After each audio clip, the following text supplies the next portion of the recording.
Olá, pessoal! E aí, como é que vocês estão? Tudo em paz?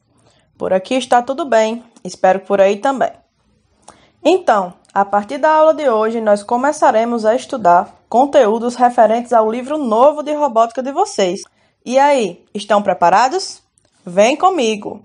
Hoje nós estudaremos um capítulo intitulado Régua. Tenho certeza que você já vai saber alguma coisa sobre ele. Estou certa? Para não perder o costume, começarei a aula fazendo a leitura da historinha de Sofia. Abre o teu livro na página 4 e vem acompanhar comigo. Sofia e sua mãe estavam em uma missão pela papelaria, encontrar um lindo caderno que coubesse na bolsa menor da menina. Em pouco tempo, ela se encantou com um modelo, mas a sua mãe ficou com receio do caderno não caber naquela bolsa tão pequena que havia ficado em casa. Não se preocupe, mãe. Eu pensei nesse problema e antes de sair de casa, eu medi o tamanho da minha bolsa. São 5 palmos. Podemos medir esse caderno aqui e se o seu comprimento tiver 5 palmos ou menos, teremos a certeza de que caberá. Sofia utilizou as suas mãos para medir o caderno da mesma forma que mediu a sua bolsa. Logo constatou que o caderno possuía 4 palmos. Deu certo! O que você achou, mãe?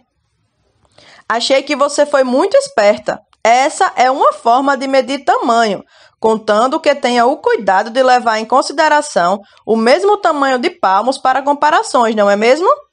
Não adianta eu medir a bolsa e você o caderno, pois os tamanhos das nossas mãos são diferentes. É por isso que frequentemente utilizamos centímetros para medir de uma forma mais precisa, explicou a mãe. Sofia olhou para os lados e logo encontrou o que procurava em uma estante próxima, uma régua. Podemos descobrir quantos centímetros tem o caderno utilizando essa régua, não é mesmo? Mas o que são esses tracinhos entre as marcações dos centímetros? Esses tracinhos são os milímetros. Se você contar, vai perceber que existem 10 milímetros para cada número que representa 1 centímetro. Eles são bastante utilizados para medir coisas pequenas, como uma formiga ou um grão de arroz, por exemplo. Depois de entender essa diferença, Sofia saiu medindo tudo o que via pela frente. Suas mãos, as mãos da sua mãe, o caderno e outros objetos da papelaria, ora dizendo os valores em centímetros, ora em milímetros. Enquanto isso, sua mãe observava e ria, pensando em quem essa menina tinha puxado para ser tão curiosa. O que você achou da historinha de Sofia? Muito legal, não é? Eu achei incrível. Sofia, na historinha, fala sobre 2 formas de medirmos o comprimento. Você sabe me dizer quais são elas? Pausa aí o vídeo e tenta lembrar. Se você respondeu que são os palmos e a régua, você acertou. Lembra que na historinha a mamãe explica para Sofia que o único problema dos palmos é a precisão? Por exemplo, digamos que eu meça esse objeto aí que está aparecendo na sua tela agora. Na minha mão, esse objeto pode ser equivalente a 3 palmos. Já na sua, pode ser equivalente a 6. Por isso, nós não podemos falar que a medida de palmos ela é tão precisa. Mas ela pode sim ser utilizada, contando que, assim como a mãe de Sofia falou, a gente tenha o cuidado de levar em consideração o mesmo tamanho de palmos para fazer as comparações. Como a mãe de Sofia comentou na historinha, a régua ela nos traz bem mais precisão. E por que isso acontece? Você sabe me dizer? Caso você tenha respondido que é porque a régua ela mede as unidades em centímetros e milímetros, você acertou. Com certeza, a régua de 30 centímetros que eu tenho em minha casa vai ser do mesmo tamanho que a de 30 centímetros que você pode ter aí na sua. Esse tamanho não varia. E aí, deixa eu te chamar a atenção para uma coisa. Os centímetros na régua geralmente são demarcados por tracinhos maiores e os milímetros por tracinhos menores. Você já observou isso? Olha agora para essa régua que está aparecendo na sua tela. Percebeu que a régua é formada por tracinhos menores e maiores? Pois é.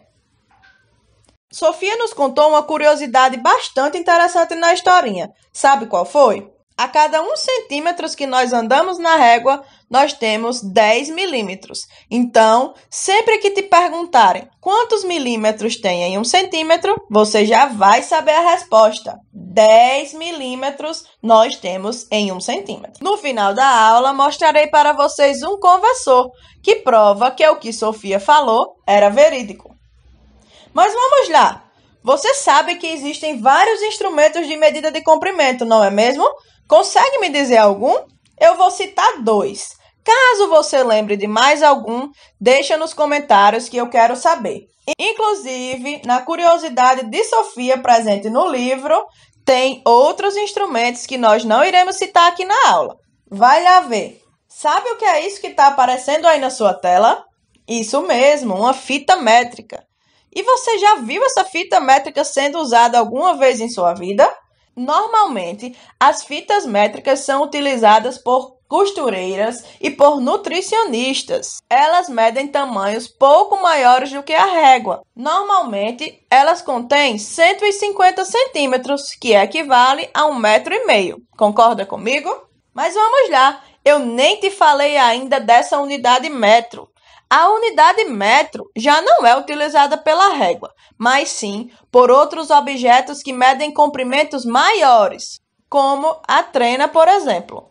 Você já imaginou que trabalheira daria para medir o seu quarto inteiro utilizando uma régua?